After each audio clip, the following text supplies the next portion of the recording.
Hello, everybody.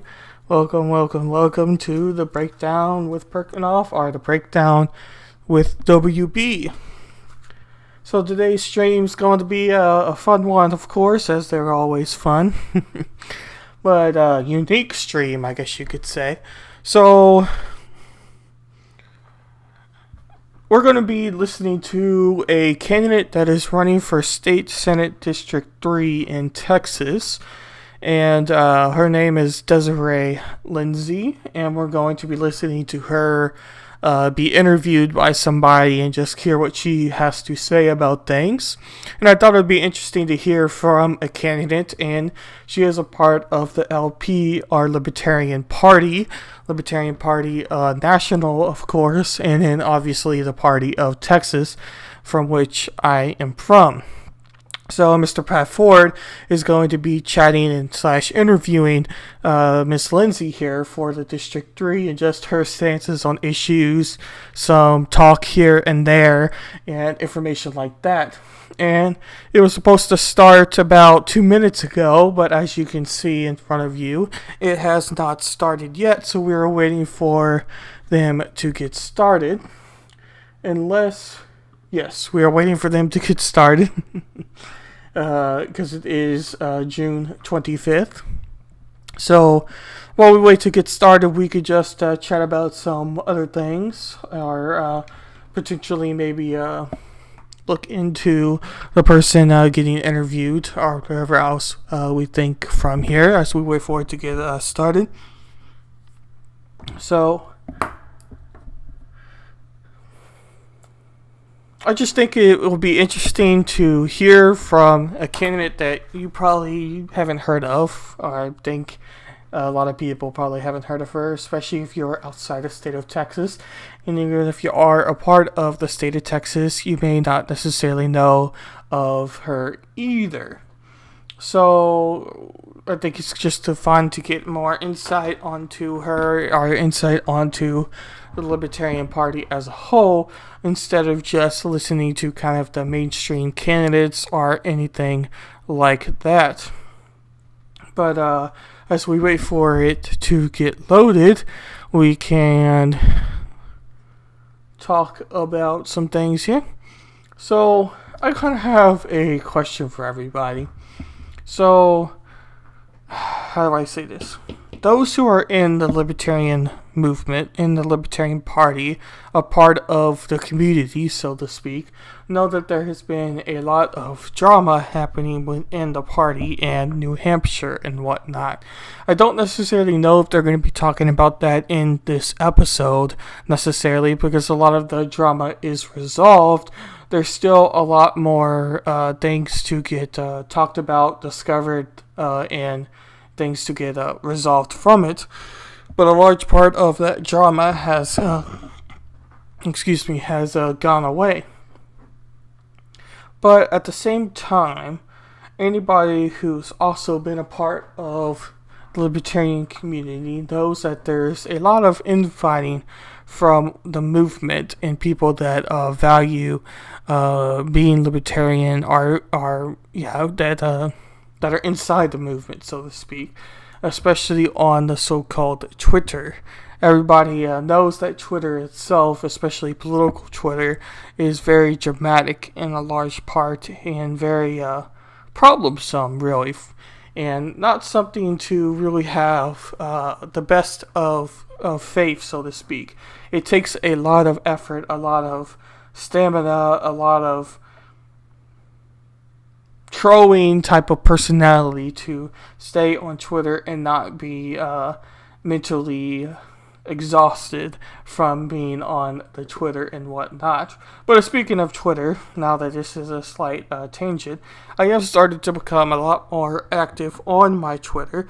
Usually I would just post Twitter things for when I was going live, if I remember to, and I wasn't really too much on a focus of going live on Twitter. Now I've taken a much more approach of using Twitter a lot more often, So I think my Twitters are linked in all of my profiles, and the channel description are in the About section if you're listening to this on Twitch, DLive, or Trovo. But just in case it's not, you can find me at the @ breakdown with WB, and you'll be able to find my Twitter there.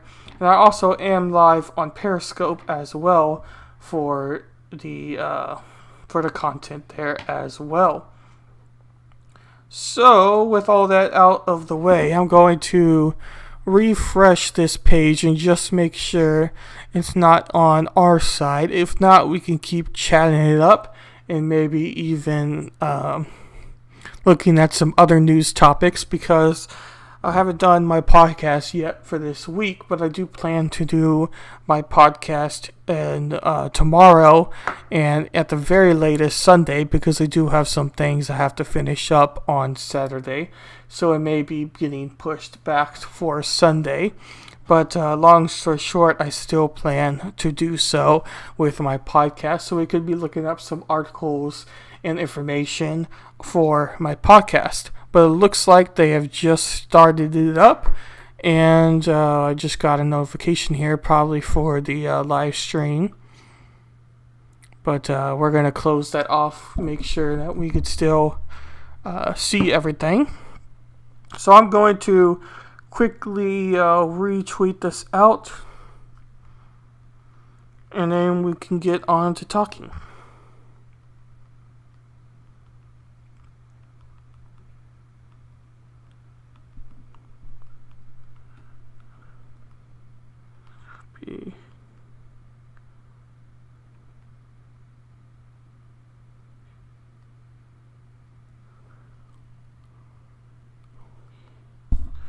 Senate LB can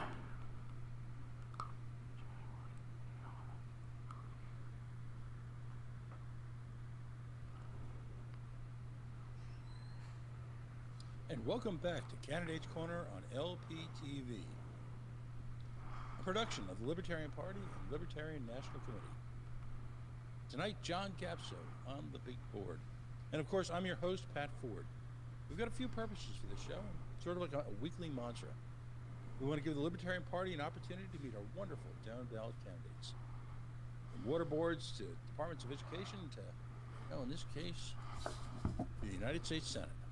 We want to challenge them to incorporate, as we call it, lunch pail issues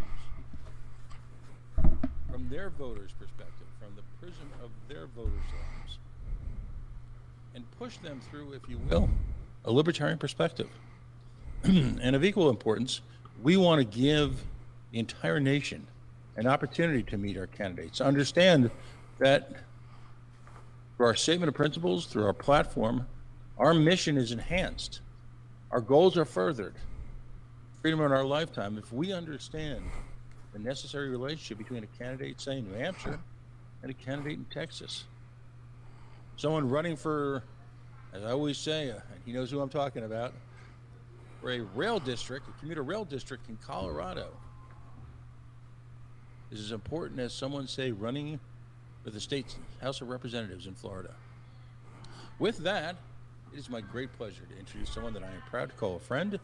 I have worked alongside of on the political field of battle, and someone who can be as serious as anyone I've met in the political sphere, but just a great person and a lot of fun.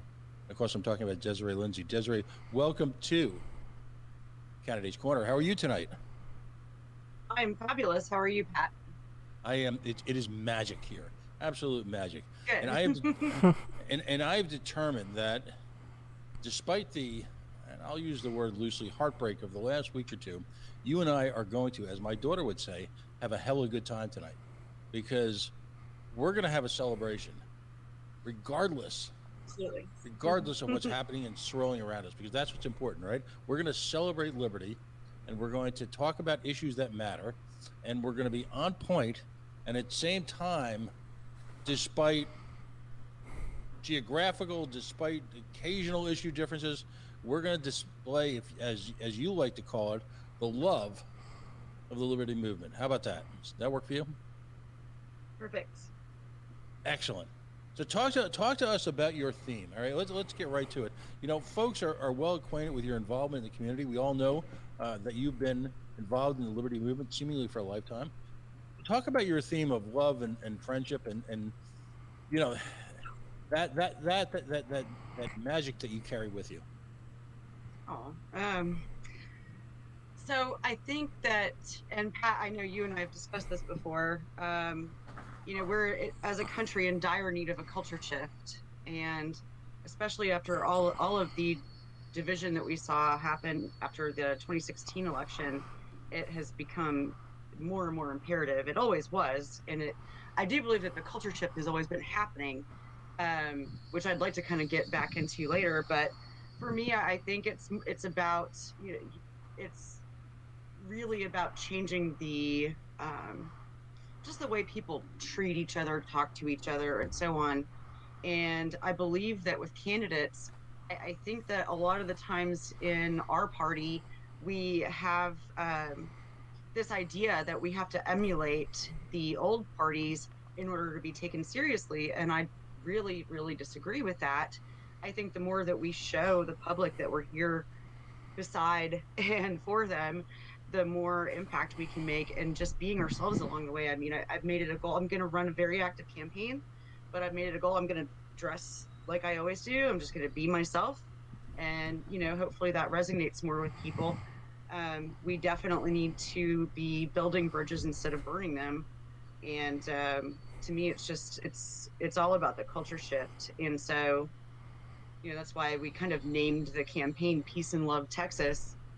And we had done that in 2018 as well, but that was more of a paper candidacy. But this one, we're trying to make maximum impact. And that's why we're starting so early. The election isn't until November 22. So. Well, and talk about that, because you've actually been at it for a few months now. To your eternal credit, Yes, her candidacy is extremely active on her Facebook and on her, I believe she has a Twitter page as well, but I definitely know that she is very active on her Facebook page, and you can find it at her name, Desarae Lindsey, there. And I can definitely put those in the channel descriptions for anybody who is interested.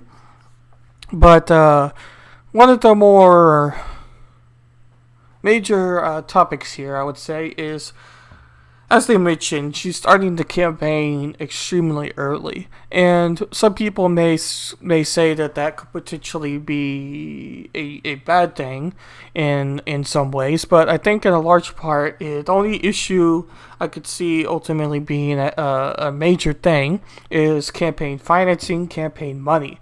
If you start earlier, you're going to basically need more money to sustain yourself and to be able to reach the outcome needed to do so.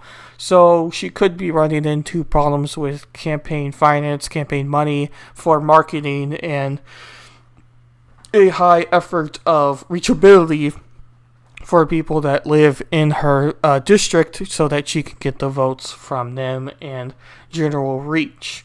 As you could hear from Pat Ford, she's been involved in the Liberty movement for a very long time, so that is going to help with the Texans that are part of the Libertarian Party or have some sympathy towards Libertarian candidates.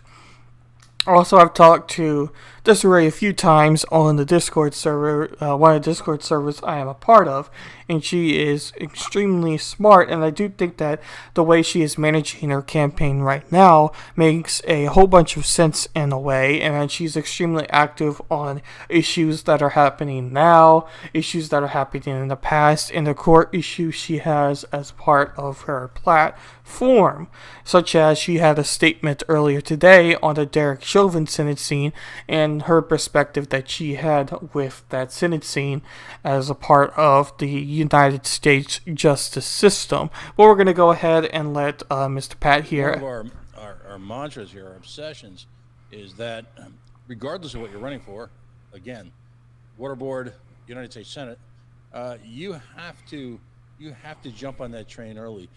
Talk about the development of your campaign staff and where you're drawing from, and give us an overview, if you will, of the early plan. Okay, so we just did the official launch last week, and by the way, it's Texas State Senate, not U.S. Senate. Last time I was running for U.S. Congress, which is probably for you, where the Wow. confusion Okay. comes in. But I think that we can make good impact running for state senate here because it's a large district. We'll see what shakes out with the redistricting this fall, but it's still going to be large, I'm sure, and it's very rural. And we're trying to get a different kind of message out there. And so we did start just kind of building in.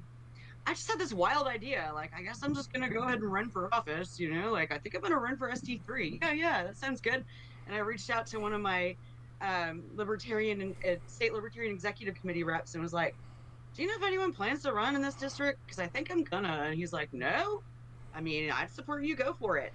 And I just kept thinking about it and talking about it. And then I reached out to some other people and they're like, hey, we're here if you want us. So, we're here to help. And so I just was like, all right. And by the end of the weekend, like, we'd already developed at least a temporary website and got a bank account and just did all the kind of initial things that you do.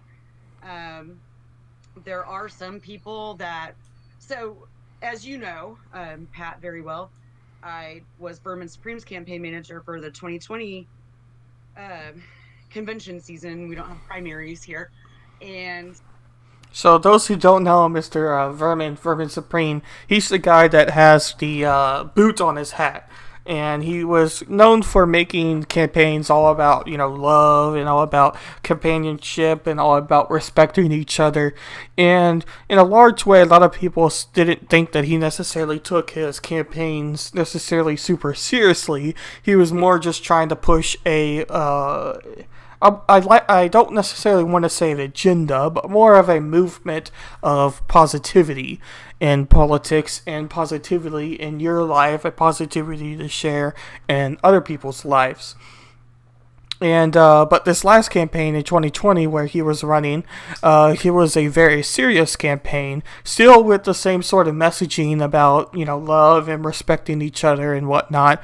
But it was much more of a serious campaign off of issues.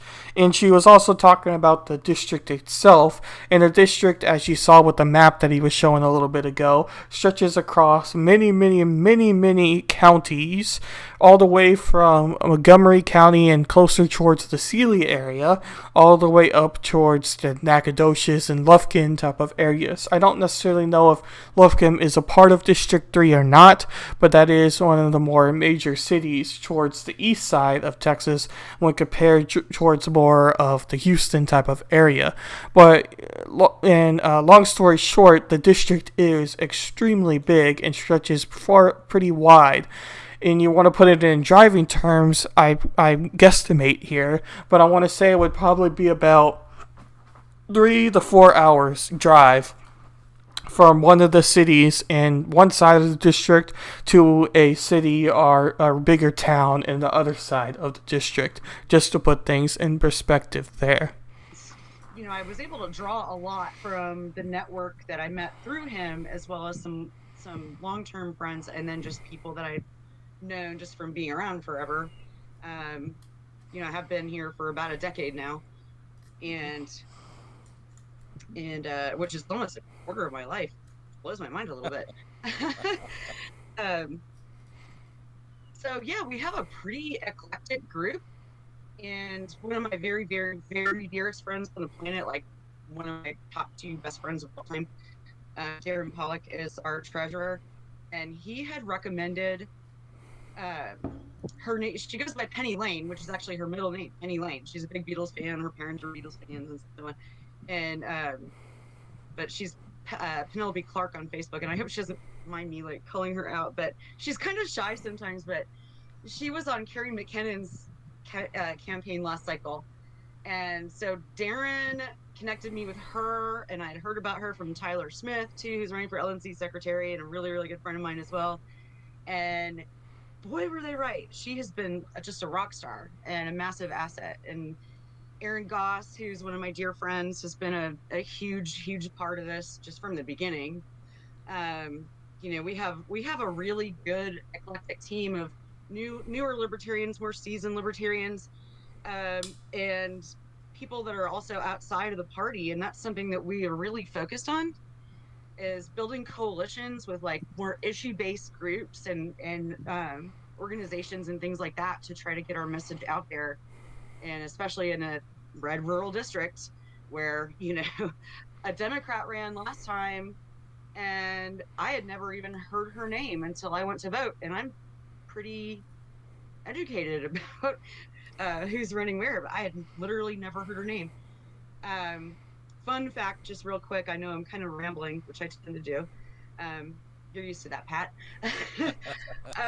My husband actually ran in this district back in 2014 and got almost 10% of the vote, and he was just a paper candidate. So I think we can actually, we have something to build upon and to work with. I have no idea if a Democrat's going to run this time. There hadn't been one until last cycle and a few cycles. But regardless, I think that our message is more compassionate and more beautiful and more compelling. So that's my hope anyway. We just have to get it out there. Let's talk about issues. With the state of Texas has been the center of a number of controversies over the last few years. Within the last year, it seems like it's become one of the epicenters of American politics. Let's jump on the obvious, of course, and that's the Second Amendment and carry regulations in Texas. Where do they stand now? Where do you hope to be? And what's gone on even in the last few months? Actually, with this legislative session that just ended, they're about to call it a special session. July 8th is when that will be. But open carry was already legal. Dang, I need Cameron. He's the one that knows all this stuff. But I'm not a big gun person really, so that's why I try to surround myself with. I'm a freedom person, but I try to. So I think they're referring to the constitutional carry bill that just got passed by Greg Abbott, which I think gives more freedom towards gun owners and the ability to carry a gun in a more of a easier capacity or less restrictive capacity type of ordeal. I am not too much refreshed on that bill or what Governor Greg Abbott passed, nor am I super refreshed on gun laws and gun ownership rights in the first place. So I'm not entirely sure what the bill exactly has, or if that's what Mr. Pat Ford is referring to with this question of the Second Amendment. But I'll let Ms. Desarae here give her opinion. But I think in a large part, if you're going to take a major stance against guns or more restrictive stance against guns in the district that she is in, being extremely conservative, I'm not entirely sure if that would necessarily be the best approach. But I don't really think that is going to be her stance, because you can be someone who is skeptical of guns, and you're may not necessarily be a gun person, but you still see the right of ownership to have guns and the right of freedom of choice to own guns in a safe manner. But we'll go ahead and let her answer this question. I surround myself with people who are gun people. But as far as I know, we're looking pretty good as far as legislation for guns in Texas. And now I'm definitely showing my ignorance. This is something we actually went over and over and over last weekend because the people on my team know that I'm not really big into guns. So, I might be able to find my notes right here. Might. No worries. One of the things so with this legislative session here in Texas, abortion was essentially banned. There have been many and that's her website right there. Freedoms from trans individuals. Apparently, Dan Patrick is looking to revisit at least the transgendered sports players bill Right. with the special session. But and people on our team are talking about staging a protest at a radio station he owns, either here in the Dallas area. I mean, not in Dallas, but And Dan Patrick is the lieutenant governor. So, those that don't necessarily know how state politics work, the lieutenant governor is basically in charge of the House of Representatives, if I'm not mistaken, and he has a lot of power in the legislative cycle. And as you heard from Ms. Desarae here, the legislative cycle just finished. What they're going to call a special legislative meetings again to make new laws or talk about more issues because they ran out of time, if I understand right, for the legislative action. But Dan Patrick has a huge influence in what happens in the legislative cycle, what gets heard, what doesn't get heard, and generally just has the most power in that area. Of course, Governor Greg Abbott has overall the most power, being the governor of Texas, but Dan Patrick himself is very much somebody who has a lot of power, especially on the legislative side of things, meaning that he has a lot of power over what gets passed. But we will continue on here.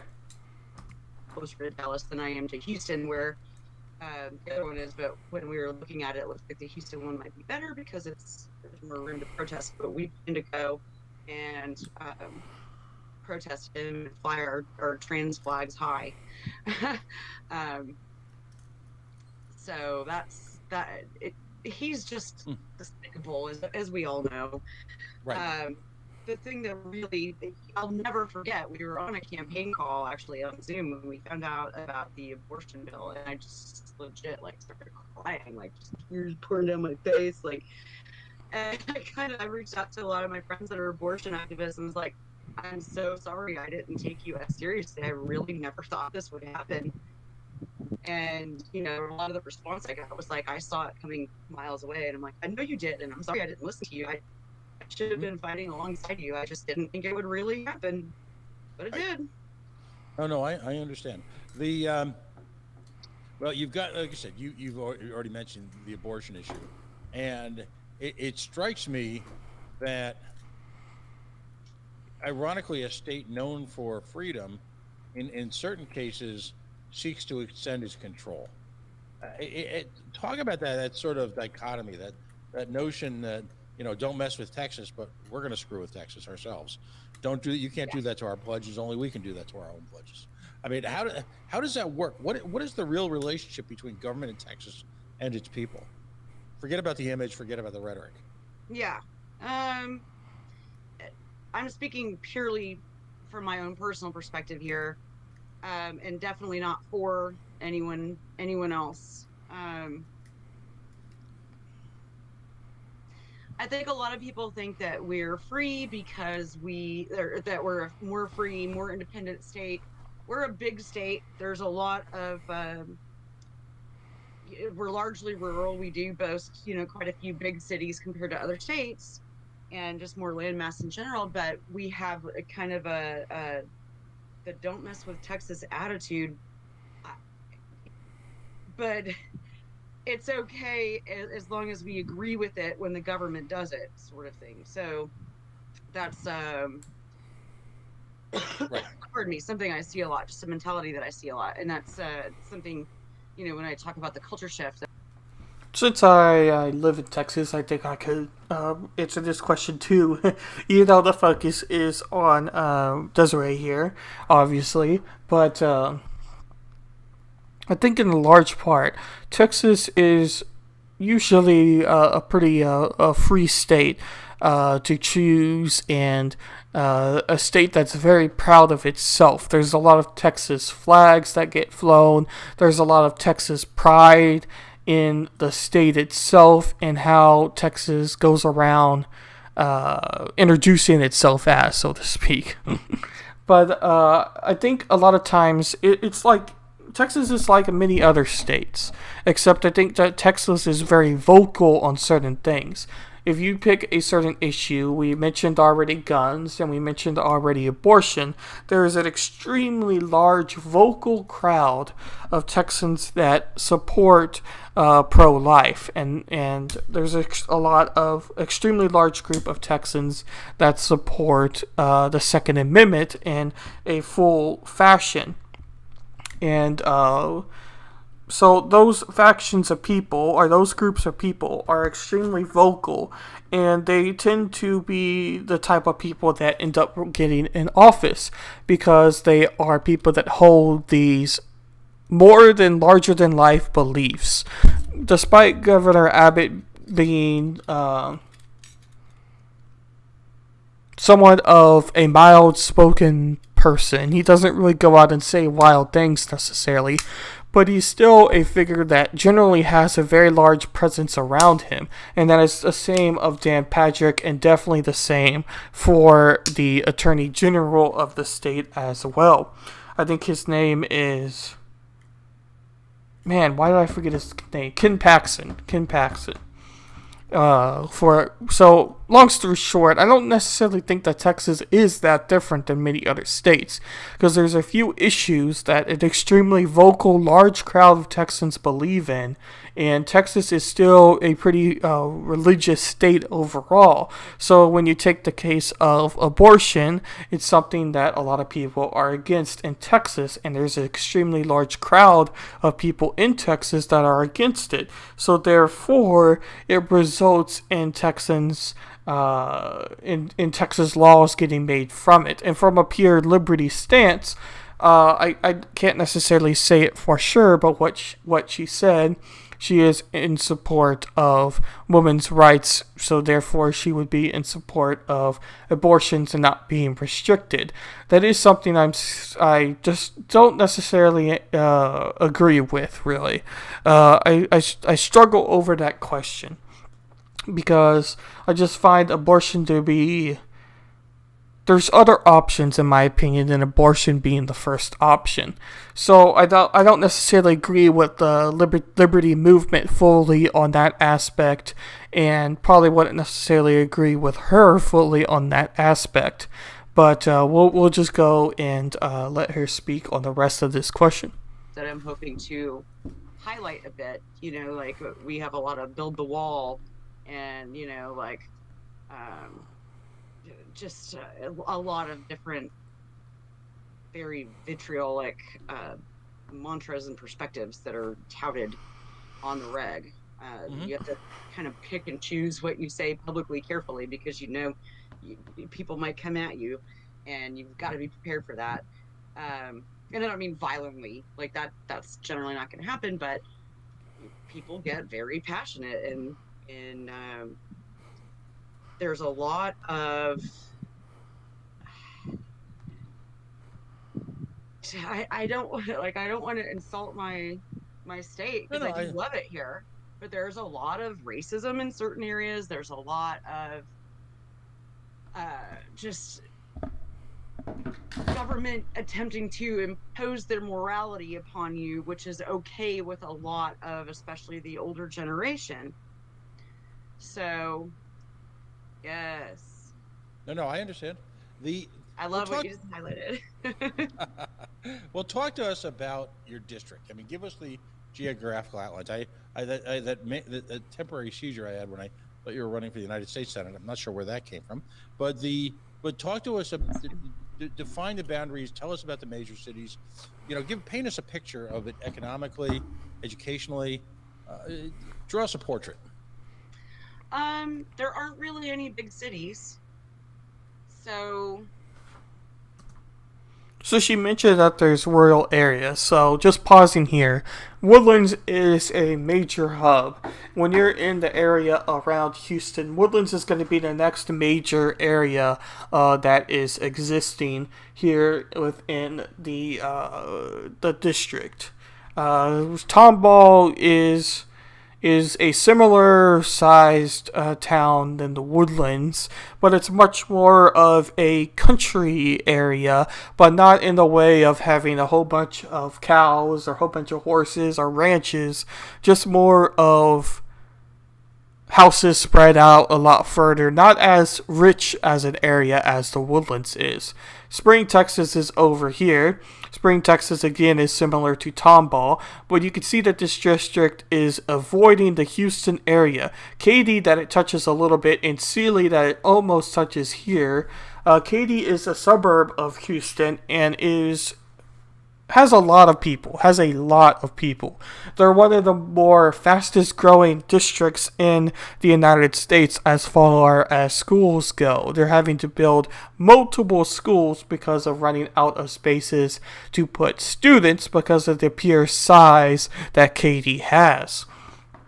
But Sealy is very much it is a suburb of Houston as well. It's got a lot more populated than it has if you were to count it 20, 30 years ago. But it is still a royal-ish type of area that has a town with a Dairy Queen. I think they actually have let's put it this way. When you're a town and you eventually get a Sonic, you are now considered big. And I believe Sealy does now have a Sonic, so they are now considered big. I just find that hilarious. It's kind of a thing that happens here in Texas here. But it doesn't touch the Sealy area. But you can see that this district is very not straight, not very boxed.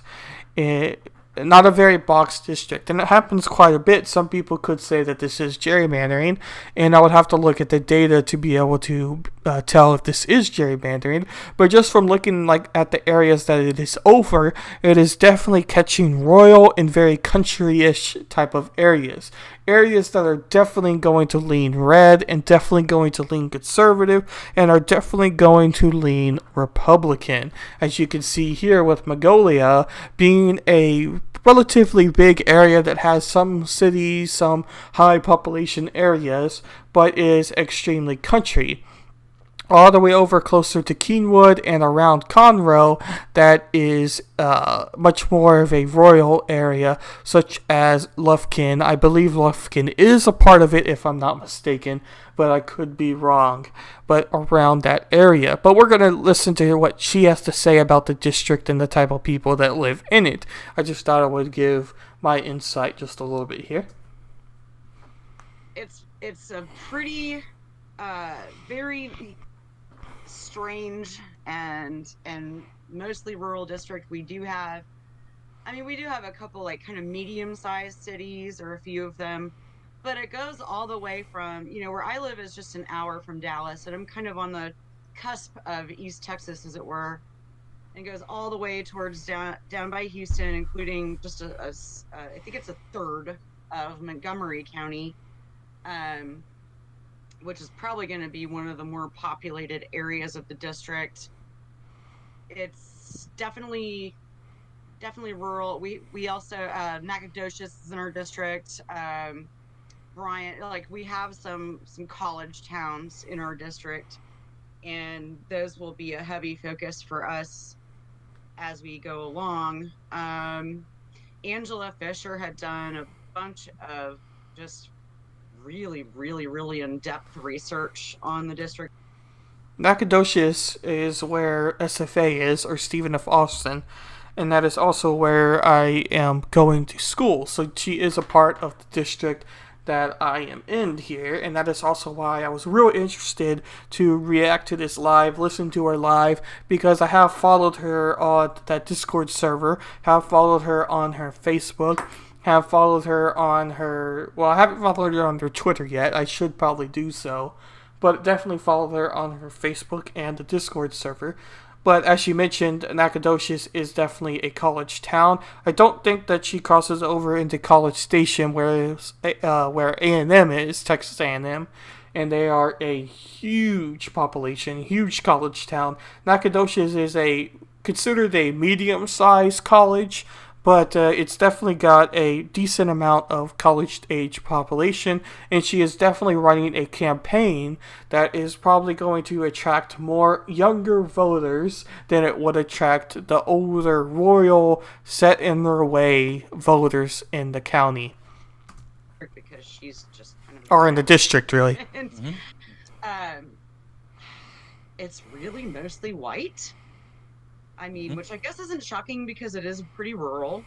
Um, and a lot of single mothers, though, she said, which I think is a really good demographic for us to reach out to.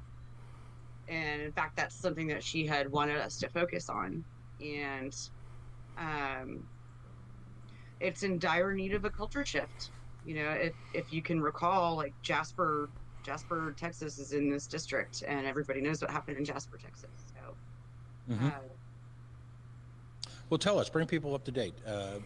There's the challenge in the United States is when you come into these drastic events, is that there appear to be so many of them, and the media has such a short-term attention span here that folks are overwhelmed, if you will, by the lurid details of events, and very often there isn't that period of introspection afterwards to really examine and reflect on what happened. So tell us what happened. if I get too deep into it, I'll start crying. Now, just give us a quick overview. It's important to so we can understand what you're working with there. And I'm sorry to the people of Jasper because they don't want to be known for it. You know, I think that most of the people there do not feel this way, but this is where, um, God, I can't, I can't. Well, it was the James Byrd story essentially. Yes, The James Byrd uh, Jr. was dragged to death by right, dragged behind a truck. right, and this was and again, it seems like so recent. The wounds are so fresh. Yet it was 1998, as I remember, or thereabouts in the late 90s. Um, that woke up America as to the impact of just say when I say institutional racism, I mean the sort of racism that continues sort of to permeate the nation quietly. It's in many quarters it's accepted, it's there. Uh, what when you bring libertarian issues to the fore, and so many of them surround issues that are so provocative and evocative of Texas, and I'm talking about not just the Second Amendment, but obviously the other elephant in the room, of course, is immigration. Uh, are ordinary folks as accepting of these societal changes in the last 20 to 30 years as we just assume they are, or is there still a deep-seated controversy about things like immigration and racism? There is that, but I think that it's becoming more less prevalent, more of there. What I've observed just where I live, which is very rural, is a lot of young people who are very politically aware and very socially aware, and we're not raised to be racists, or we're not raised to be bigots in any way. We actually have we boast a very, very large GSM community where I live. We have a gay church here. We used to have two gay bars. We now just have one, but I'm glad we have the one. We're actually going to be doing an event out there really soon. Um, we're still working out the date and the details, but we've already met with the owner and with a couple of the events promoters there, and we're going to be doing something there hopefully by the end of July is what we're looking at. We're just Excellent. still in talks about that, which of course I'll let people know about because I'm pretty excited about it. Change the title to this. No, I do see. that Go ahead. mhm. No, you say that's outstanding. I think, and sadly we keep bouncing into tragedies. I think when you understand that the anniversary of the Pulse nightclub shooting in Orlando was just a few weeks Mhm. ago, Mhm. that's excellent outreach because I'm not sure if folks in particularly older folks my age understand the importance of the nightclub, if you will, to the GSM community. The nightclubs are very often not just a place to go party at night, but they're a community center. Yeah. They take on the attributes of a social center, a church, a it's very much a place where people, a variety of ages, are adopted into a community setting, and there are mentors there. There are folks who who've lived through some of the worst. We're talking, nationally at least, there was some of the worst discrimination imaginable. And Absolutely. so, because the next thing that I was going to start to talk to you about was with all these provocative changes going on, and how in And yes, I will have to change the title after this because she's running for. Well, never mind. We're good. We're good. We'll just keep going. I'm going to run and get a drink real quick, but I'll continue to let this play. I'll be right back. rural towns across America, just not Texas. This must be, you talk about upheaval. My father, for example, is 98. He's a remarkably accepting man. Awesome. In his lifetime, he had my sister had to get a papal permission, if you will, in order to marry a Methodist. And that's how much things have changed. Never mind intermarriage. Never mind the GSM community. Never mind any of that. And so it's not always by age. He fought in a world war, and as far as he's concerned, after that, everybody should be just happy. And he's fine with that. But at the same time, for a lot of older America, for a lot of rural America, and even then, I feel I should be ashamed of myself from one sense, because I'm stereotyping to a certain degree. But in many parts of the country like that, the societal changes that have occurred in the last handful of years are shocking. So as a candidate for elected office, particularly from someone who's from a third party, if you will, the third party, and someone who represents personal freedom, what type of campaign plans you have? And let's talk about going to a local nightclub to reach out to those different members of different communities who have been siloed by the political process, quite frankly. What are your thoughts on that? Well, and so here's the thing is that and actually I just kind of want to go back real quick, because I do want to say about James Byrd Jr.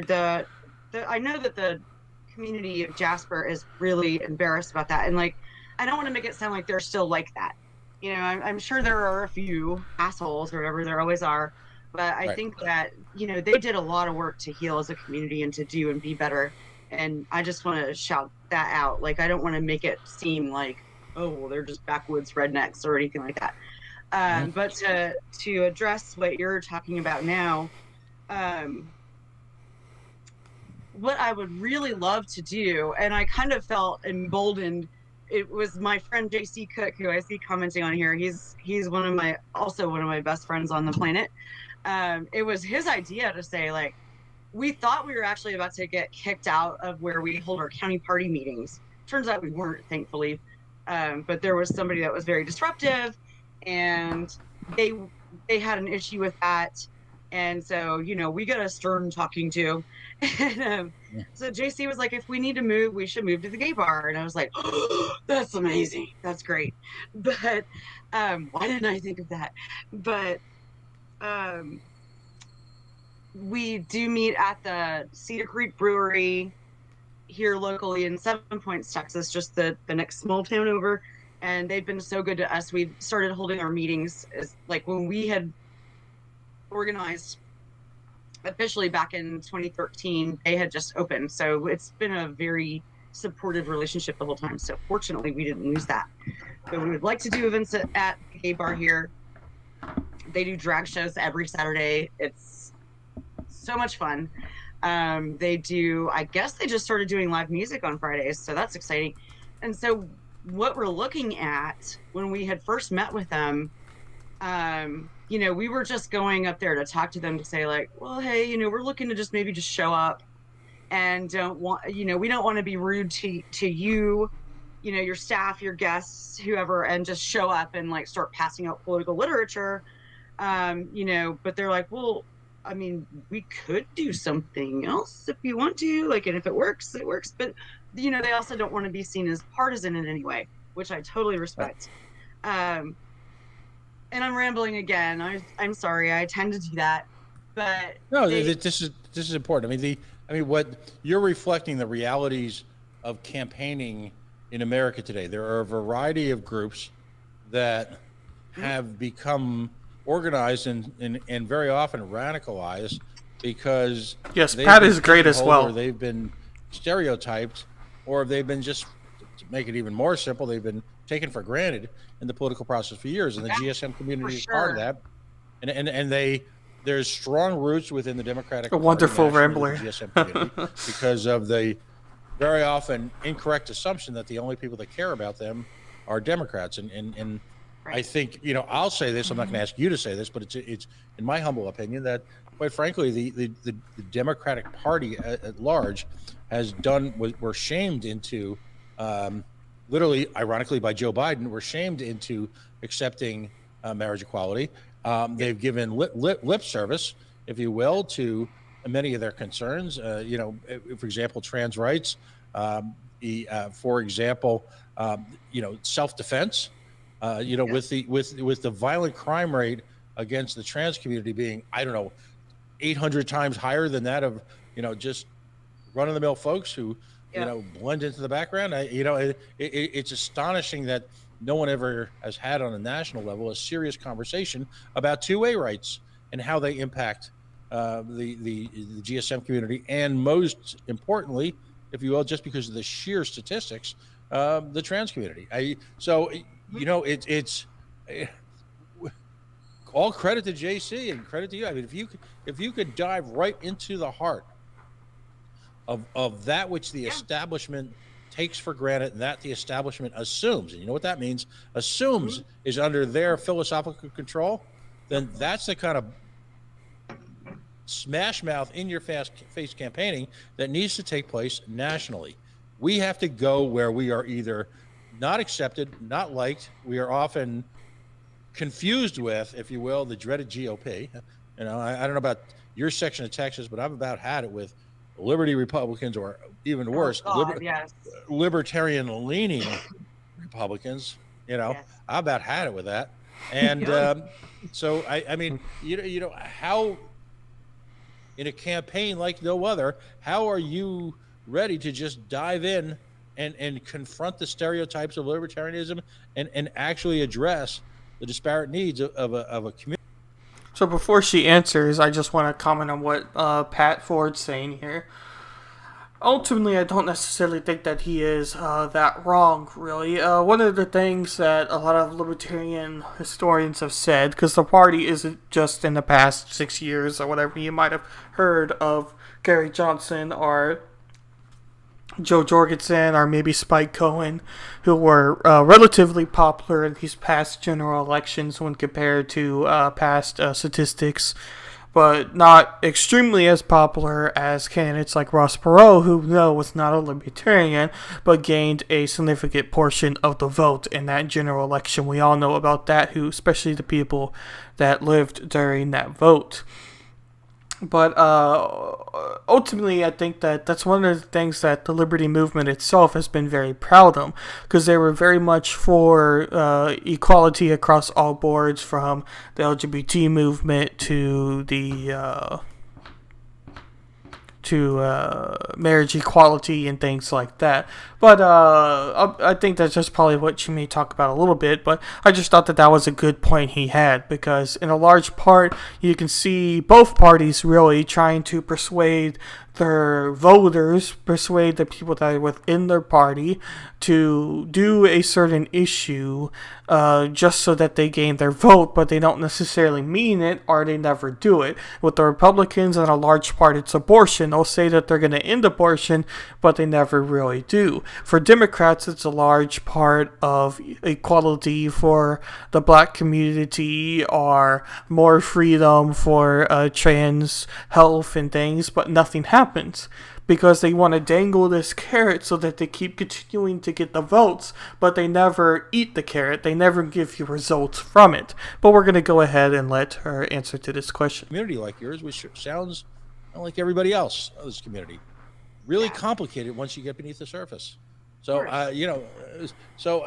what other, in addition to the GSM community, which is very important and adds so much to every American family in every American city, it's, and you've got this complex racial history.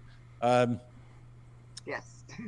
With that as a backdrop, what are the issues that folks in your district are worried about, including say, criminal justice rehaul, all of that. How's that work in your county? Oh, well, we, on the whole, and once again, just broadly generalizing here, on the whole, we we have a lot of lower income families throughout the district, a lot of single parent families. We have just lower wages. I remember looking up the median income just around here where I live. It's it's not livable wages. It's staggering what people are trying to live on. And you would think that I thought this actually. We moved out here 11 years ago from Dallas, and I was like, oh well, the cost of living will compare. It doesn't, not that much. It does as far as home pricing goes, and rents go, which I've started to see those go up a bit. We have Dallas people that are moving here. I mean, I'm a Dallas person who moved here, but they're trying to kind of turn it into like a Dallas-sized area. I realize I'm keeping this more local than talking about the entire district, but I am philosophically a burn it down anarchist. That's what my heart wants. But I also realize that not that I would ever get my wish, but if that reality were to ever be realized, a lot of people would be harmed. There's a lot of conversations that need to be had that are honest between the people and the people that represent them.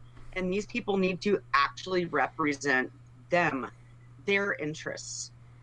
You are supposed to be my representative. Listen to me. Don't just send me some form letter back or refuse to see me when I go visit your office in Austin, which has happened. So I feel like there just has to be like real legitimate, what is it that you need to improve your life?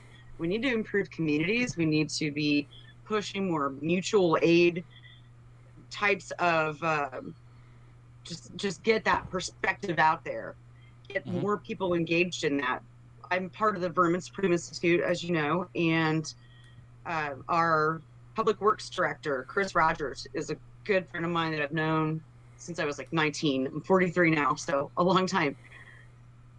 He just recently started he built a food pantry in his garage and stocked it, just went and bought, fortunately he already had some really good shelving and so on, but he went and bought a bunch of canned goods, just a bunch of various sundries and things like, diapers and just basic necessities that a lot of people are lacking. And I do have a point to this. And the first time he opened it, he saw an influx of people wanting to come in and donate. Somebody donated him a freezer. People were bringing canned goods, fresh goods, toys, like children's toys, all kinds of things. And even things that he hadn't thought about, like, oh my gosh, that's such a great idea. And he was so moved by that. He and his wife were running it, and their daughter was helping as well, and her boyfriend. And they were just so moved by the response they were getting from the community. But he was a little disappointed because he's like, only a few people in need actually showed up to pick some stuff up. So then he's like, I know, I'll start putting flyers out and put them in strategic places like laundromats and AutoZones. And I think, I think this time, that's what we were talking about. I think this time he just started with an apartment complex just to kind of see the response he would get. And he did have more families joining him this weekend that were in need. And, and he said a lot of them were embarrassed and they were like, we'll contribute when we can. But he and his wife are just such good people. They're, don't even worry about it. And these are the things. So he's trying to build a model for people to do this through, like, in their garages. These are things we need to be doing to build strong communities where we trust and rely on one another. And then we replace the state with mutual aid. And, obviously, like, I know a lot of libertarians think, oh, well, we should keep the borders closed until the welfare programs are closed. Like, oh my God. Nope. Like, have you looked at where most welfare goes? It goes to the people that are born here, first of all, and we systemically keep down we keep these people poor because it behooves us to. Not you and me, but just the system at large, the government. They profit from people being dependent upon them. It's a travesty. It's a crime against humanity. If we can build more trust amongst one another. I grew up in the 80s. We were taught stranger danger and all that crap. I don't think that. I don't feel that way, fortunately. And I think a lot of us don't. And a lot of the younger generation now are also feel there. There's always the risk, of course, when you meet anyone, that you meet online or through a dating service or anything like that. But we're building a culture of trust, and we need to continue to build that and continue to rely upon one another and ourselves in order to replace the government programs that keep these people rich, that keep them corrupt, that keep insurance prices high.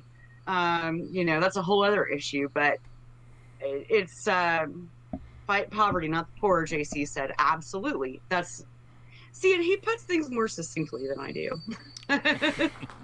That's our JC. On the whole anarchy front, let's look at the average day of a non-anarchist or someone who professes to be a non-anarchist. How many acts of anarchy does an individual perform every day here in the United States? Hundreds? Yep. Thousands? And yet they still seem to feel the need for the crutch of government. And regardless of what, ism that you refer to yourself within the libertarian spectrum, there's still the fundamental belief is that you determine the course of your life, of your day. In a state like Texas, that's got to be an extraordinarily complex issue to broach to folks who, again, don't mess with Texas, but at the same time, clearly, many embrace the notion of nationalism. Many embrace the notion of identity politics, all of that. So that's why I find Texas so fascinating, because you've got image versus reality versus perceived desire. And in getting back to the central mission of the show, which is running for office in the midst of that, as someone who is aware, as opposed to has been just, blue/red pilled/gold pilled into an existence that's defined by other people, that's got to be some amazing conversations. It's just inordinately amazing to discuss with people. Are you doing the door knocking thing, or how are you broaching that type of conversation with folks? Not yet. I'd imagine we will be doing that come. So before she goes on to answer that question, really what she was saying there, and I didn't necessarily want to interrupt it because I wanted her to kind of finish her thought there, but ultimately I think she's just trying to want to build a community approach, and like her campaign message, really, she wants to build love and companionship between multiple people and multiple types of people and whatnot, and bridge the gap of that exist within people groups, because people oftentimes do like to attach themselves to individual tribes, so to speak, and become individual groups. And I think she's trying to make everybody come a little bit more and to help the community. And she also was talking a lot about the poor community, and that she thinks that welfare needs to be kept, and we shouldn't be reducing the impact it has on the poor community, and we need to have open borders to all, because our nation was built among immigrants, as her website says. So I think that it's all kind of a core part of her campaign, and a large part, a core part of the libertarian or liberty movement. So I just think that was interesting what she said. She did go on for a little bit on that issue and talked about a couple more topics. But we'll let her finish on what her campaign strategy is as far as getting people involved. And he asked about door knockers, or what her plan was with that now that COVID is reduced and similar topics to that. Even though if COVID was still existing, I don't know what her response necessarily would be. I don't know where she stood on that issue, but we'll just continue and let her answer the question. Probably a year from now, or maybe later in the summer next year. Right now, we're just really trying to get some visibility. We are going to, once again, referring to my very dear friend, JC Cook. He recently ran for mayor of Athens, which is part of this district. He and my husband both produced some incredible videos for his campaign. And so obviously they're like, well, yeah, we'll do some for you guys. and they're going to be amazing. We're going to get them on YouTube, on Hulu. We're going to look at, we've already looked at pricing, for, local television and so on. So we're going to go for it. We're going to do this. Oh, Michael, good question. Pat, do you mind if I delve into that a little bit? I didn't see. What's the big question? Yeah, JC was actually on the show. Yeah. He was over here in the weeks prior to the election. So let's finish your thought, but then we'll get into that for a second because JC deserves that attention to that issue. I agree wholeheartedly. Because the one thing I wanted to ask you before we segue into that, because the next natural step is the media, the local media. Mm-hmm. Is there a predominant single media in your area? I was hard pressed to find. I usually love to read the local newspaper the week before, but where does one go to if one is trying to attempt to create, do some type of media representation, involvement, advertising campaign, or do you really need to, at this point, strict to geo-fenced social media? So we're in a weird television and news market. A lot of the news market is Tyler, Texas, which there's only a small part of Tyler in our district. But but then we have like Bryan and College Station, Nacogdoches, and then getting on down to. They do have College Station. Okay, that's big because as I mentioned earlier, College Station has Texas A&M, which is a huge college town. Has a ton of citizens that are in for college, which potentially means that they could move back to parents' houses during the summer, but since the election is during school years, they could potentially be registered in that district to vote for her in the district and whatnot. So that's potentially a huge market. She also has Nacogdoches, which is also a college town, and that's also going to help her situation a lot more, I think, as well. But that is very interesting that she also has College Station in her district. But we will continue on. To Montgomery County, which, like I said, is closer to Houston. We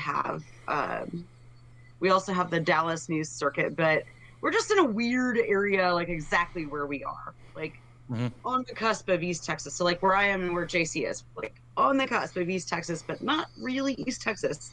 But so we're really going to utilize a lot of, you asked about door knocking. We're definitely going to do that. We're definitely going to be utilizing texting, calling, and so on. Right now, we're just trying to get visibility.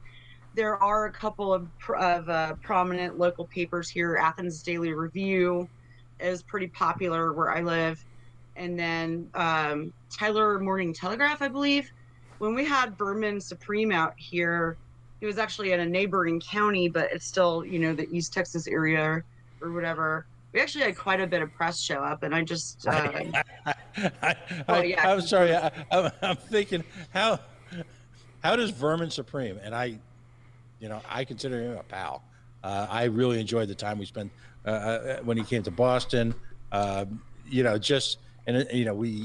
had, I believe, one of my favorite interviews of my entire life when I had Vermin here on the run up to the convention a year or so ago. How does Vermin Supreme play in your brand of Texas politics? How did that work? Well, like JC just said, the Telegraph. So that's the Tyler paper, I assume. Tyler, whatever. Yeah, they did give us really good coverage. For Cirque du Poney is what we called the vermin event that we did out here. That was also JC's idea. JC is an idea like person, period. Like he's just brilliant. When he's over, we usually just break out the notebooks and we're like, all right, JC, what you got? Like, The Cirque du Poney. Okay. Cirque du Poney. Oh, it was great too. We had, and actually we can utilize this to segue back into the mayor race.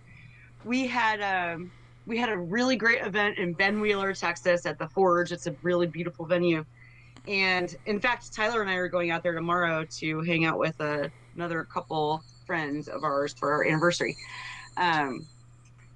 which I'm pretty excited about. So, JC. Oh yeah, okay. Sorry, I lost my train of thought. We put on this event that had a bunch of bands. There's a thing that's been going on here since the 70s every spring and fall called the Marshmallow Jam. It's very similar to rainbow gatherings and so on. It's in the middle of nowhere, and these people have just an abundance of acreage, and they've cleared some of it off to host events. They built a stage right on this big pond that's on their property. You come, you pitch your tent for the weekend, you do whatever the fuck you want. You're free. You are free. It is beautiful anarchy, and holy crap, it's blast. And the guy who runs that, he helped me put this show together, Cirque du Poney. So we had a bunch of bands. We had a poet, which I will get back to that momentarily. We had a liquid light show, which was amazing. We had fire performers, and then we had Vermin Supreme performing, and it was an incredible spectacle. And we had vendors, and we were encouraging people to just be as wild and crazy as they wanted to be. I kept trying to promote, like, be part of the art, dress up as crazy as you want, and so on. And it was amazing. It was really great. But to get back to the poet, though, this is going to take a little bit, and I know I've been really rambly, and I'm sorry, Pat. I had met this woman at a friend's party, and my friend JC was here at my house working with my husband Tyler on some project, I don't remember what. And I came home from this party like 4 a.m, and I'm like, That does sound I fun. just met this incredible chick. She's amazing. We super clicked. Oh my gosh, y'all are gonna love her. Like just rambling on and on and on and on. And so anyway, JC had actually suggested, like, oh yeah, we should definitely have a poet at Vermin's event. And I'm like, oh yeah, I know exactly who I'm gonna ask. And the guy that was helping me book it, Daniel, he was friends with her too, and he's like, absolutely, let's get her. And she came out and performed, and JC and I went and sat up front to watch her. It's one thing if there's a band playing, you mill about and socialize and so on, like, it's that kind of an event. But when there's a poet, you sit down and you listen. And I looked over at his face, and I'm watching her, and I'm like, oh my God, he's in love. It was so adorable. And now they're engaged. And it turns out they knew each other way back in the day. When he was like a really young kid, his grandmother was her drama teacher, I believe. And it's just kind of a weird thing. So it's like, I'm about to start crying again. No, things happen at those type of events for a reason. Those events happen for a reason. And you bring really back, cool. What I enjoyed about the Vermin conversation I had with him, about an hour and a half. And we actually spent very little time on, if you will, the current Vermin Supreme character. We spent most of the time talking about his early days with a variety of everything from anarchy to civil rights organizations and everything in between that really created Vermin as we know him right now. Again, that's amongst the many values in this conversation is you're displaying for us a Texas again that I just didn't know existed. I wouldn't have thought that events. I mean, you certainly got the space, right? So events that would engage in everything from anarchy to every ism probably imaginable to and I'm just going to take a jump here. that would involve the psychedelic movement, that would involve. Indeed. I'm making a leap here. Help me out with this. Yeah. But to see that in a place like rural Texas, again, speaks to the earliest part of this conversation tonight, which is generationally, as is so happening around the country, people are evolving into being colorblind, racially blind, religiously blind, and looking to individuals as opposed. And my daughters are in their 20s. It's the things that I notice, not object to, but I just take notice of because I was raised in a different time. It is astonishing to me. Is just generally accepted. So by so many folks, which is the question I've been waiting to ask all night. In a place like your community, where you've got rural, you've got local colleges, you've got a rich mosaic of American life.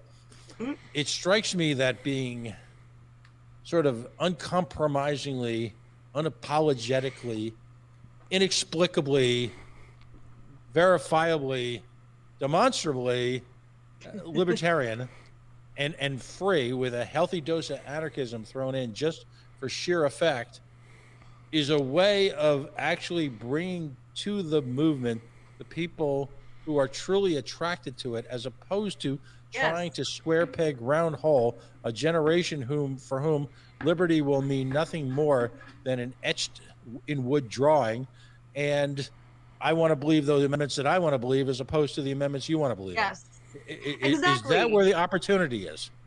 I believe so. So, and this is something we talked about a lot as we were getting ready to launch this campaign, because we see a lot, when I talked about the marshmallow jam that happens out here, that's been going on since the 70s.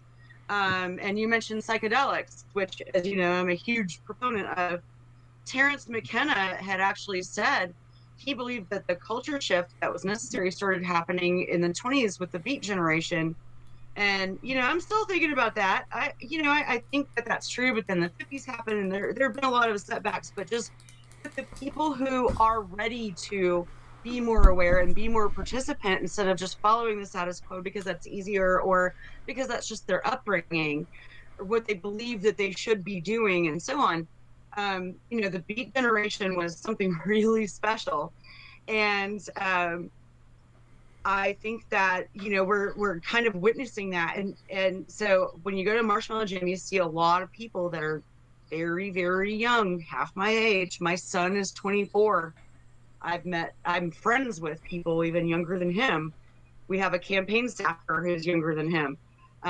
He was out here for our campaign launch last weekend. The young people is where it's at. This is their country. This is their state. This is their district. This is their lives. And I think it's about time that old white rich guys kind of stepped aside. I mean, I'm not their age, but I understand at least most of what they're saying, and what I don't, then I'm willing to listen. Okay, boomer. Boomer, right, Dan? I love you, Dan. But I mean, it's true though. And it was funny that a friend of mine had come out for our launch event last weekend at the brewery, and his dad was talking to me, and he's like, referring to me when I was talking about people half my age, but referring to me, saying it's good to see young people taking an interest in politics and actually following through, which, I've known them for a few years. We actually met them at the brewery and so on. They're not libertarians, but they came out to support me, which I think is really, really, really cool. And I was a little bit puzzled for a second, because I'm like, well, I'm not a young person. But then I'm like, well, compared to a lot of the people that are currently serving in the state house and the U.S. House, I am. And I would like to, because I've become emboldened to utilize the tools that have been made available to me through people like Vermin Supreme, through people like John McAfee, which I actually do want to talk about with you tonight a bit, because that's how we met. It takes some time, and I hope it takes less time for the next generations going forward, but we're here to serve them. It's not you always take care of your offspring, right, when you're a parent. So I think we should just look at things that way, period. Just generationally.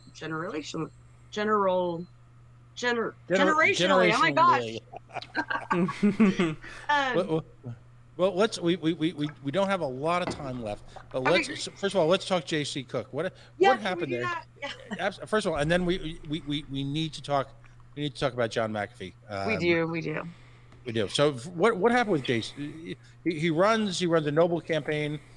He starts a little late, but he got the Yeah. inspiration.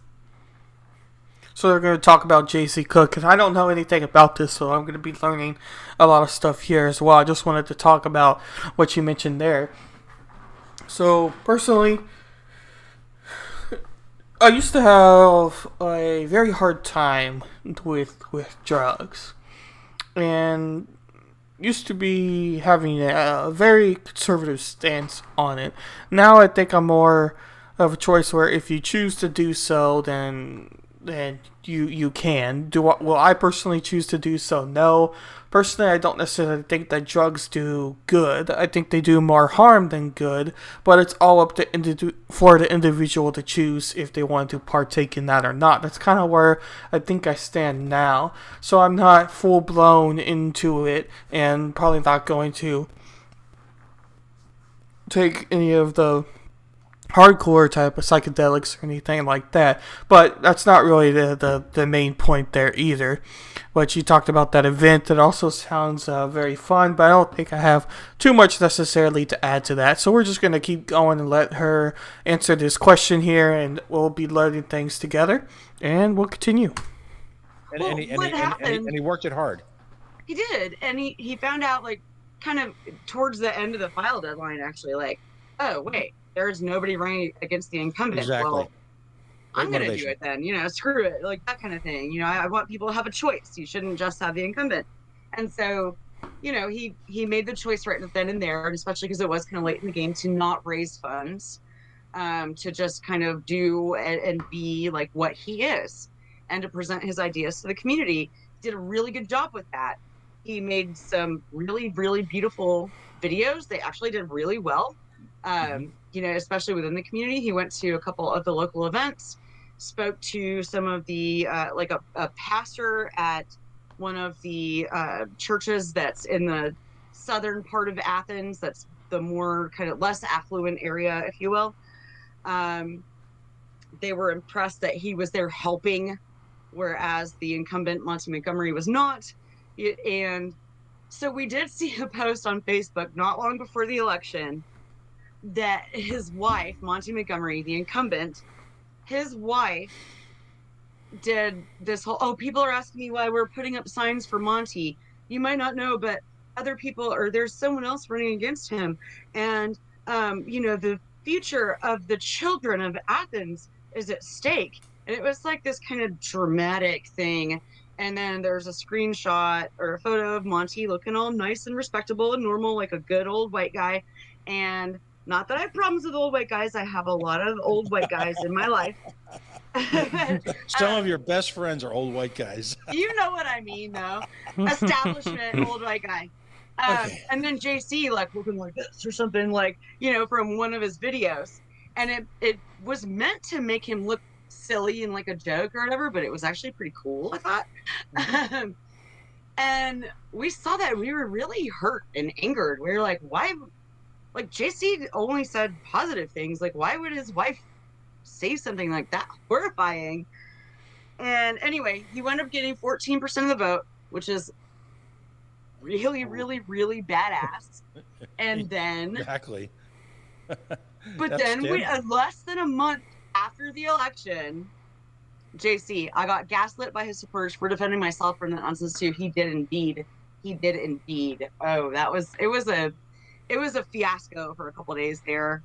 We were all trying to take the high road, but woo, yeah. It was hard.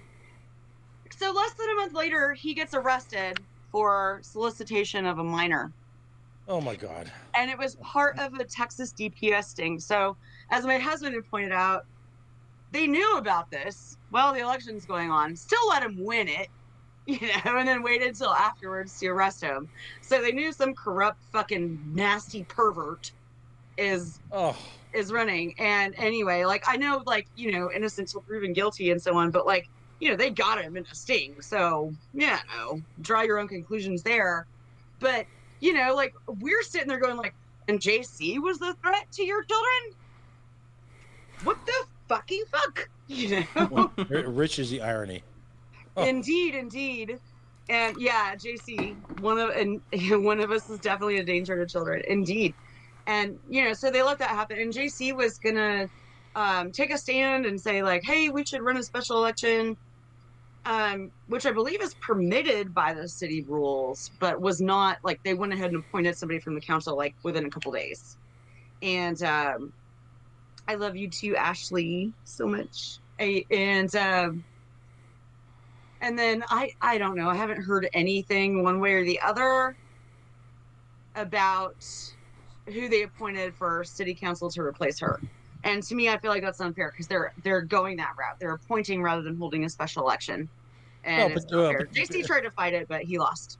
Well, particularly just a couple of weeks into the term. I mean, I get it if there's 6 months to go, the expense of running an election, all that. But, we don't live in a monarchy here. There are allegedly no appointments to office. Well. And well, exactly. Yeah. So that's, we live, we learn. And I think you guys are creating a strategy down there. That is, if you talk plans, follow him. JC for mayor is the page on Facebook right now, but follow him on Facebook, and just he'll be revealing some dirty little plans at some point in the near future. Just tell him he can tell me. I won't tell a soul. I mean, not dirty. I should say dirty, actually, in light of like what we were just talking about. Okay, some fun shenanigans that are fun for everyone, not dirty. Okay. There you go. All right, let's talk. We've only got a couple minutes left. Let's talk about John McAfee. You were obviously very close. Talk to me about the impact of John McAfee. What your thoughts are when you heard. I know a lot of us at this point in time we're just so the gallows humor almost kicks in right away because we're shocked but not shocked anymore. The instant analogies about Hillary making the announcement 2 weeks ago that John had passed. All of that was going on, but at the same time, we need to take a moment and reflect on the spirit, the ingenuity, the attitude, a life lived in a gonzo manner that until we had this conversation tonight. I had forgotten that people can still do. Talk to me about your thoughts on John McAfee. That campaign changed my entire life and definitely the trajectory of my political career. I've always been more of a kind of colorful person and more, like my mom was always like, you sure do dance the beat of your own drum, which she supported, but I'm sure it got really difficult for her at times. But John, I'll try to make this really brief because, like you said, we don't have a lot of time. My husband and I went to a debate watching party hosted by Libertarian Party of Dallas, and I believe Tarrant as well.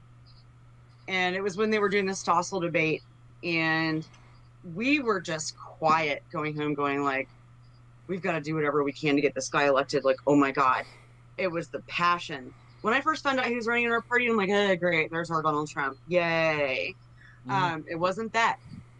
He spoke with just such passion and conviction. It really, really just floored me. And we're on our way home, and we were in Grand Prairie or something, which is about an hour and a half away or so. So we decided to stop at a bar in Dallas and just kind of sit there and think and talk. But all we could say was like, we got to get this guy the nomination. Like, that's all we could say. There's a long story about that, but he did wind up with a new campaign manager. We reached out to her. She got us on board. She was phenomenal. Tiffany Madison also changed my life. And I actually was saying that on a campaign call of mine just a few weeks ago. She is the type of person who will empower the individual, and John was just so passionate. Like, I ran his delegate calls, never said the same thing twice. Everything he always said just like really just was a spear in my heart of like love and like, boom, like this is how we should do things. And I've never been the same since, and it was my birthday actually when we were in Orlando, and we lost the nomination. And I went out to the hallway. I was just barely crying, and like, but we all got right back to work. We were like, fuck this, we're still doing the thing. We're gonna do vote different, and we did do it for that cycle. It's evolved since, but we were still a team, and it still was meaningful to us. And if it wasn't for that experience, and James Weeks stripping on stage, by the way, that was also part of my whole kind of shift. I probably wouldn't have asked Vermin Supreme to run in our party. I met Vermin Supreme actually for the first time, like that same day, in Orlando, and which a lot of us did, which was awesome. Same here. Yeah, and that's the first time I met you, Pat. Yep. That was awesome. But yeah, he was a brilliant man. He lived inside of no box. He lived on his own terms. He was phenomenal. He was passionate. He just had such conviction in his heart. It really moved me so much, and emboldened me, empowered me as an individual. And Tiffany Madison, his campaign manager, was very much that type of person as well. So it just was a beautiful, beautiful thing that happened. And I don't know a lot about his 2020 campaign because I was obviously on Vermin's, and I think it was really a bit weird for me, but I'm glad he did it. And his campaign manager then was Rob Lisha, and I love Rob. And I'm really sorry for everyone in his family. It was really shocking to hear that, like very shocking. And what are your thoughts? I don't personally really know too much about John McAfee, so I don't necessarily have too many thoughts on the whole situation. But I do know that he is a influential figure for a lot of people, and at the very least was a person that really loved his life. And I think a lot of people appreciate that about John McAfee. Maybe not everybody was too much of a fan of him by any means, but I definitely say that people appreciated John McAfee and just how he kind of went about living his life. But we're going to go ahead and hear what Pat says. I think just because of the time issue, what I'd love to do is invite you, you and I need to continue the conversation live and online, perhaps in a slightly different format, because there's a lot to be said. There is a lot. Yeah, I agree. I will say this, that this is one of the few cases where the poetic cliches actually apply.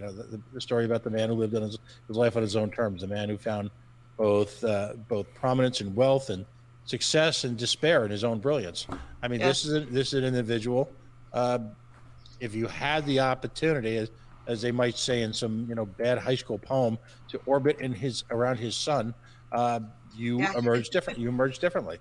You just simply did. And again, that's on one hand that's so cliche, it's so cliche. But at the same time, if you've had relationships like this because of the libertarian movement, those are not the kind of relationships that are generated by normal, quote unquote, what the normies would define as a life in politics. A life in politics is usually spent arguing about Robert's Rules of Order or some other nonsense, and a life in politics is often defined as targeting voters to make a cynical, controlled statement about what you purportedly, allegedly, at that moment, supposedly believe in. All of that is what you get in a life of politics. I want us in a week or two that's been so difficult. We've been off the air because our show happens to have coincided with a number of major LNC meetings. But I just want to take a moment to celebrate that which is created by the libertarian spirit, and the most important part of that is the relationship between individual people. We celebrate the individual in the libertarian movement, but at the same time, I don't know if we often take the time to sit back and celebrate the relationships that have occurred because of the libertarian movement. I think it's fair to say that you and I, Supreme does. right? Well, I know you guys do, and but many other people, yeah. But you and I, without the libertarian movement, never ever would have met. Indeed. It's just I would have met a lot of my best friends. Yeah, seriously. Yeah. So, because the libertarian movement, at its core, not the mechanics of it, not the politics of it, not the internal workings of it, but its very philosophical core, celebrates the individual and allows individuals to celebrate each other in a manner that's not possible in other ways of life. And until you've embraced that ideal, then we will continue to immerse ourselves and drown ourselves in nonsense. And that's, to me, is the biggest takeaway I have from the folks in your part of Texas and other parts of the country as well, who celebrate that, have always celebrated that, and have always seen to that. So that's actually my takeaway from tonight. It has little to do with a local election, which is very important and means a lot to the people in your part of, we'll say it, Mideast Texas. But at the same time, it's what you're able to show to people as a possibility. And it's the possibilities that intrigue us, and it's the possibilities that, despite the events of the last 2 weeks, make us move forward with this obsession that all of us have, centered around the statement of principles, libertarian philosophy, your own personal brand of anarchy, whatever that may be. And again, it's if that sounds like Oprah-esque media babble, it's not. No, it's really not. And I do want to, real quick for the record, because we are talking about some of the bullshit of the last couple weeks. LP Texas Twitter is fire. Yes, AF. it is great. It is great. LP Texas, go follow our Twitter. Our Twitter will make you happy to be a libertarian, proud to be a libertarian. I am so happy with our communications director. He is also my SD rep. I don't know if he wants me to name him or not, so I won't. But I should ask him about that, because I do want to brag on him. And the person that he had hired to run our Twitter is amazing. You probably shouldn't, because I know that there are certain independent small media organizations that will trade future draft picks Yeah. and cases of beer to be named later in order to acquire said talents. So you probably should keep him or her or they in the bunker hidden, because I've seen some of the stuff that LP Texas Twitter has generated, and it's astonishing that they can actually dance that fine line between being confrontational and yet thoroughly educational. That's beautiful. It's an amazing way to go.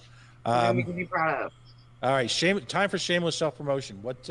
How can folks again get a hold of Des Lindsey? Yep. I am peaceandlovetexas.com is our campaign site. peaceandlovetexas.com/donate if you want to help us out. We are actually going to be, details to be announced soon, but we are going to be doing something like super duper cool at the gay bar, and hoping that will be a model for things we can do in other establishments throughout the district. We have a lot of really cool plans in the works. We've got television ads, like I said, YouTube, Hulu, all sorts of things. I am at Peace and Love Texas, or we are at Peace and Love Texas on Facebook, Twitter, and Instagram. Our Instagram kind of sucks right now, but we will we'll be working on that hopefully soon. But yeah, that's it. All right, let me see if I get it straight this time. Des Lindsey, she is running for the state of Texas. Well, actually, I was philosophically right, because ultimately, the United States Senate is meaningless when you compare it to the Texas Senate. All right, so let's have our ducks in order here. But you are running for. So there we go. They finished up their video there, and I think that I'm gonna have to head out of here, and we'll have to check out her website, and we could show her Facebook maybe on another stream, especially if people are interested. But it was really interesting being able to hear from her and from the candidate, and just give a little bit maybe of a different perspective than what you usually hear from candidates, especially in America and especially inside Texas, because Texas is usually considered to be super, super, super, super red, super, super, super conservative, and Ms. Desarae is very, very, very much focused on libertarian politics, libertarian ideas, and love and peace for everybody. So I just thought that everybody could be interested in hearing all that. You may not necessarily agree with everything she has to say, but at least you are able to get a different perspective than what you may usually hear.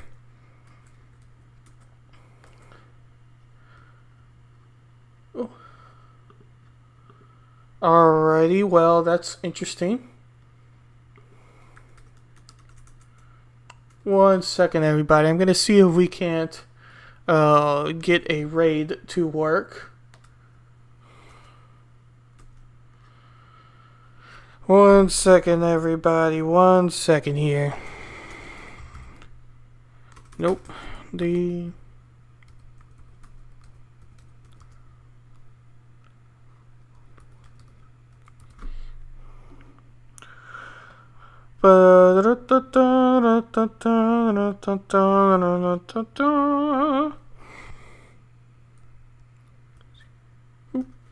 Hang on a second, everybody. Hang on.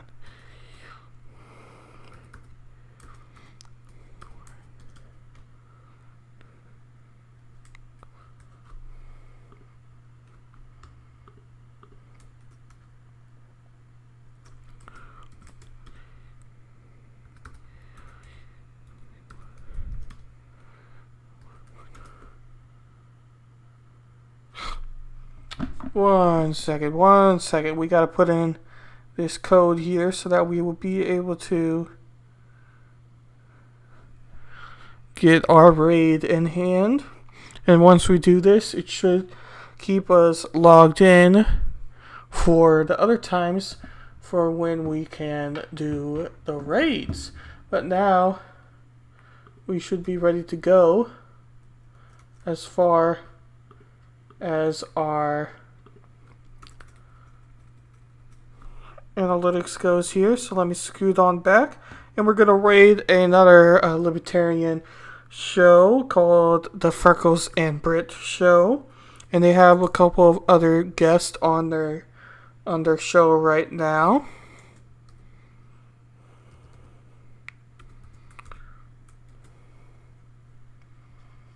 Well, here you go, everybody. Whoop, we gotta plug in my computer. Thank you, everybody, for stopping by. I highly appreciate all of you guys. And like I said, I think this gave us some good insight into libertarian politics.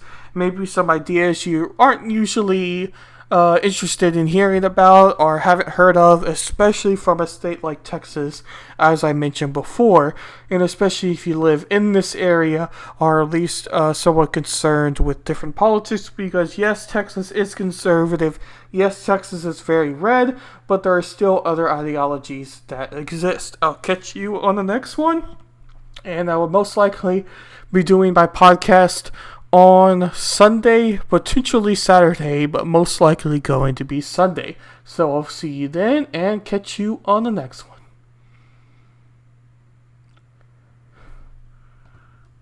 Not trans people. They're men who are dressing up to pantomime as women in a way that makes fun of what is feminine. Yeah. And that's all well and good during a show at midnight when you've had a couple of drinks in a club somewhere in downtown. Nickelodeon, to have it on Nickelodeon, there is that pendulum swing cannot come fast enough for me. Yeah, I think a lot of times men in drag, never met a man that does drag, and again, not talking about the trans community, that's a different can of squirrels, but I've never met a man that does drag that didn't have some over